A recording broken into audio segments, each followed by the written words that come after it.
শিৱসাগৰ ভ্ৰমণ কৰাৰ পিছত আৰু গোটেই ঘটনাটোৰ বিষয়ে জনাৰ পিছত বা সৰজমিনভাৱে চোৱাৰ পিছত ONGCৰ লগত আৰু ভাৰত চৰকাৰৰ পেট্ৰলিয়াম দপ্তৰৰ লগত আমি নিৰন্তৰ সম্পৰ্ক ৰাখিছোঁ আৰু গোটেই ঘটনাটোৰ ওপৰত মোক ব্ৰিফ কৰিবৰ বাবে ONGCৰ চেয়াৰমেনো মোক আহি সাক্ষাৎ কৰিছিলে যোৱাকালি।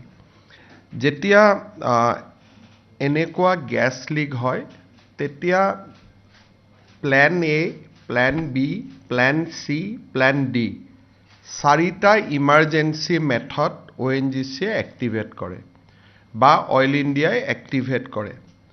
প্ৰথমটো হৈছে যে তেওঁলোকে যিটো জাগাৰ পৰা গেছ ওলাই আছে তাত তেওঁলোকে প্ল্যান এত মাড বা বোকা তেওঁলোকে দিয়ে আৰু গেছটো লিকটো বন্ধ কৰিব পাৰে নেকি চেষ্টা কৰে। তাৰ পিছত প্ল্যান বি তেওঁলোকে কিছু মেটেৰিয়েল ওপৰৰ পৰা ঢালে, সেই মেটেৰিয়েলবিলাকে গেছ ওলোৱাটো বন্ধ কৰিব পাৰে নেকি সেই বিষয়ে চেষ্টা কৰে। আৰু যেতিয়া এই দুইটা বিফল হয় তেতিয়া তেওঁলোকে যিটো জাগাৰ পৰা গেছ লিক হয় বা গেছ ওলাই আছে তাক সম্পূৰ্ণৰূপে ক্যাপিং কৰি দিয়ে। তাৰমানে সেই যিটো ৱেল সেইটো চিৰদিনৰ কাৰণে বন্ধ হৈ যায় আৰু তাক তেওঁলোকে ক্যাপিং কৰি দিয়ে। ক্যাপিং কৰাৰ কাৰণে তেওঁলোকে লিড আদিৰ দৰে ডাঙৰ মেটেৰিয়েল দি এখন প্লেট বনাব আৰু সেই প্লেটখন ওপৰৰ পৰা পেলাই দিব আৰু যিখন প্লেট বহুত হেভি হয় আৰু সেইটো সদায়ৰ কাৰণে যিটো আমাৰ ৱেল আছে সেইটো বন্ধ হৈ যায়। বাগজানতো প্ল্যান এ, প্ল্যান বি দুইটা বিফল হোৱাৰ পিছত তেওঁলোকে প্ল্যান সি অৰ্থাৎ ক্যাপিং কৰি চিৰদিনৰ কাৰণে ৱেলটো বন্ধ কৰি দিছিলে।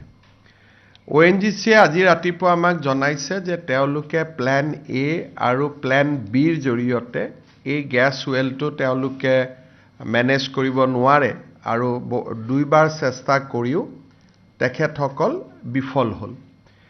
সেইবাবে এতিয়া ONGCয়ে গোটেই গেছ ৱেলটো বা যিটো ক্ৰুড ৱেল আছিল বা যাৰ পৰা হাইড্ৰকাৰ্বন ওলাই আছিলে সেই গোটেই ৱেলটো ক্যাপিং কৰাৰ বাবে সিদ্ধান্ত লৈছে আৰু ক্যাপিং কৰাত তেওঁলোকক সহায় কৰাৰ বাবে আমেৰিকাৰ পৰাও বিশেষজ্ঞ দল আহি উপস্থিত হৈছে আৰু এই গোটেই ক্যাপিং প্ৰক্ৰিয়াটো অহাকালিৰ পৰা আৰম্ভ হ'ব।